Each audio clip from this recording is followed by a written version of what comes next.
Hello అబ్బాయిలు, ఈ video మీకోసమే. అదేంటి శారీస్ చూపిస్తూ ఈ వీడియో మీకోసమే అంటుంది అనుకుంటున్నారా? ఏం లేదు బ్రో, మా ఆడవాళ్ళకి 400 చీరలు ఉన్నా సరే అది ఎక్కడ కొన్నాం, ఎప్పుడు కొన్నాం, ఎలాంటి సిచ్యువేషన్లో కొన్నాం, వాడు దాని కాస్ట్ ఎంత చెప్పాడు, మేము ఎంత కడిగి కొనుక్కున్నాం, లేదా ఆ చీర ఎక్కడి నుంచి వచ్చింది, ఎవరింటికి వెళ్ళినప్పుడు ఇచ్చారు, వాళ్ళకి ఎవరు ఇచ్చింటే ఆ చీర నాకు ఇచ్చారు అన్న విషయంతో సహా అన్నీ గుర్తుకుంటాయి. ఆ చీరని ఎన్నిసార్లు కట్టుకున్నాం, ఎవరి ఫంక్షన్స్ కట్టుకున్నాం, అత్త సైడా అమ్మ సైడ్, అవ్వో చాలా మెమరీ పవర్ ఆడవాళ్ళకి. సో ఇప్పుడు వాళ్ళ మెమరీ పవర్ గురించి మాకెందుకు అక్క అంటారు కదా. పాయింట్కి వస్తున్నా. మనకున్నదే 4 షర్ట్లు, అవి కూడా ఎప్పుడు కొన్నాం ఎక్కడ కొన్నాం మనకు గుర్తుకుండదు కదా.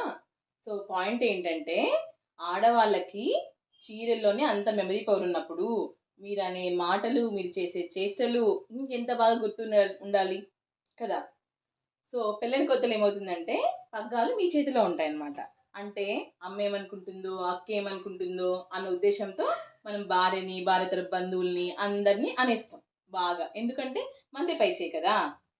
సో నెక్స్ట్ భార్య ఏం చేస్తుంది, మీరు అంటారు మర్చిపోతారు, బట్ భార్య ఇక్కడ స్టోర్ చేసి మనకు అప్పచెప్తుంది వడ్డీతో సహా.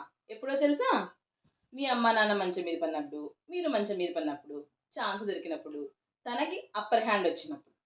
సో కాబట్టి ఈసారి ఎప్పుడైనా సరే పెళ్ళైన కొత్తలో మీ అమ్మ నాన్న ఏమనుకుంటారో, మీ అక్కా చెల్లెలు ఏమనుకుంటారో అని, లేదా మీకు అప్పర్ హ్యాండ్ ఉన్నప్పుడు కొంచెం ఆలోచించి మాట్లాడండి. ఈ మాటని మళ్ళీ తను ఎలా గుర్తుపెట్టుకుంటుందో, ఎలా వడ్డీతో సహా నాకు వెనక్కిస్తుందో అని చెప్పేసి.